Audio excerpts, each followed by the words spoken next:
बड़ी खबर भोपाल से मिल रही है, जहां गृह एवं जेल मंत्री डॉक्टर नरोत्तम मिश्रा का बयान सामने आया है। उन्होंने कहा कि कोरोना के क्षेत्र में कल 10 नए मामले आए, 16 लोग ठीक हुए। कोरोना के एक्टिव मरीज 162 हैं। सैंपल 72,000 से ज्यादा लोगों की जांच की गई। केरल, महाराष्ट्र में केस बढ़ने पर अब कोई हल्ला क्यों नहीं कर रहा? आज कहीं भी रेस्क्यू नहीं चल रहा। 2000 से ज्यादा लोग कैंप में हैं। श्योपुर, ग्वालियर में बारिश की संभावना है। वहीं कमलनाथ के हवाई दौरे पर निशाना साधते हुए कहा कि कमलनाथ हवा में चलते हैं, हवा हवाई है। तभी जनता ने हवा में उड़ा दिया। जब वो गए, गांव में कहीं पानी नहीं था। हवाई जहाज से चलते हैं, रोज पानी देखते होंगे। इस उम्र में कौन सी दिव्य दृष्टि से देखा कि गांव में पानी भरा है। वहीं एयरपोर्ट टू एयरपोर्ट देखा कमलनाथ ने। कमलनाथ बताएं, विदेशी बादाम और काजू कहां बांटे।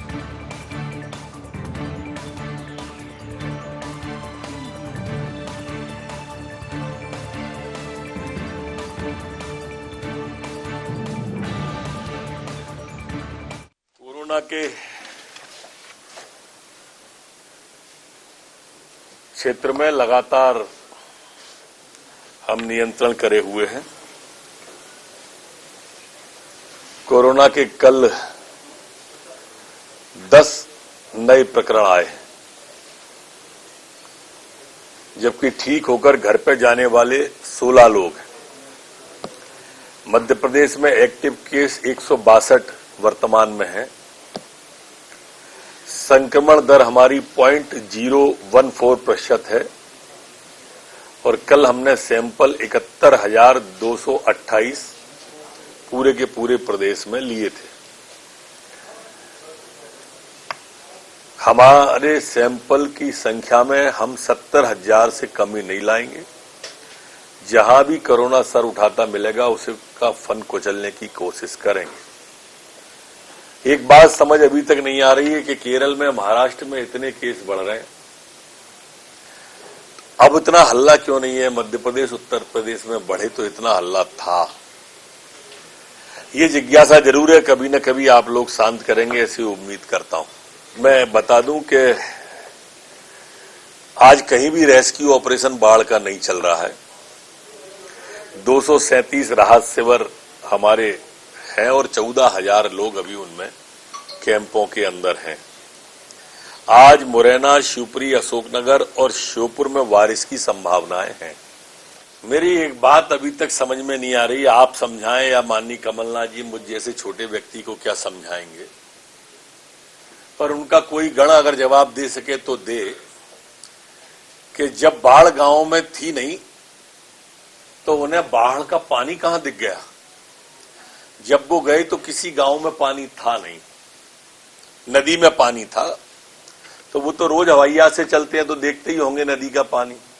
एक दूसरा, बाढ़ के बाद के हालात इस उम्र में 1 किलोमीटर की ऊंचाई से वो कौन सी दिव्य दृष्टि या गिद्ध दृष्टि उन्हें प्राप्त थी जिससे उन्हें नीचे के हालात देख लिए, ये भी जरूर कोई बताए।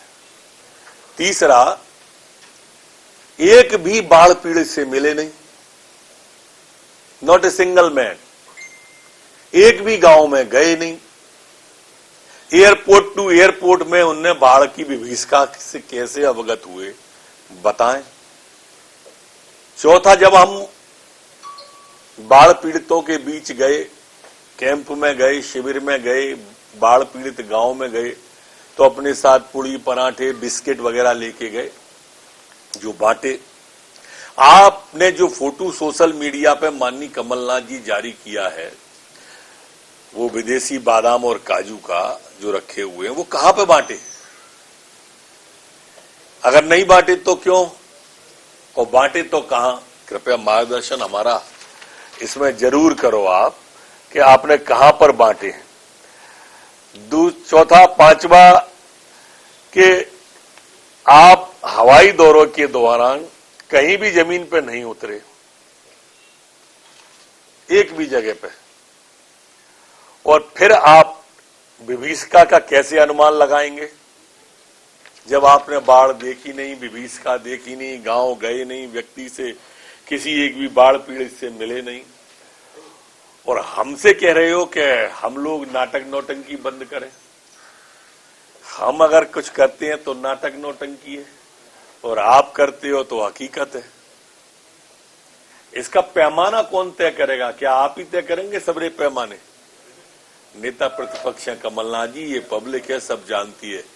कभी गांव में जाओ तो पता चले, कभी ग्राउंड जीरो पे जाओ तो पता चले, कभी जमीनी हकीकत जानो तो पता चले। हवाई राजनीति आप कर रहे हो, इसलिए जनता ने हवा में उड़ा देती है। चर्चा करें ना, जिस मुद्दे पे करना है कांग्रेस को, हंगामा ना करें। हम तो बस इतनी प्रार्थना करते हैं। गुण दोष के आधार पे आप चर्चा करो, ये सदन चर्चा के लिए है। ये सदन बुद्धिबल देखना चाहता है आप सबका, बाहुबल के लिए नहीं है ये स्थान। आओ चर्चा करो, हम हर विषय पर चर्चा को तैयार हैं। यूथ कांग्रेस से मेरा निवेदन है कि ये बैरिकेड्स पे दिग्विजय सिंह जी चढ़ते हैं, आप लोग ऐसा कुछ करो कि यूथ लोग इस तरह के बैरिकेड्स पे चढ़ने वाले कार्यक्रम से इन बुजुर्गों को अलग करो। बाढ़ पीड़ितों में बुजुर्ग लोग जा रहे हैं, मेरा निवेदन है यूथ लोग इनको अलग करो, आप लोग कहीं आओ।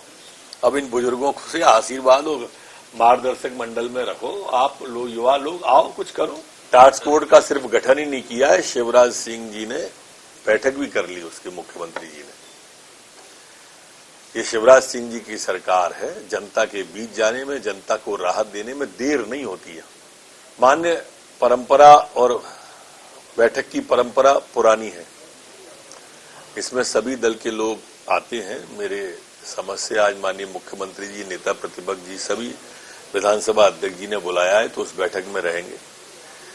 उसका उद्देश्य ये होता है कि सदन हंगामे की भेंट न चले, जनता की गाड़ी कमाई से चलता है। सार्थक और बहुमूल्य चर्चा हो, सरकार का मार्गदर्शन करें, गुण दोष के आधार पर आलोचना करें।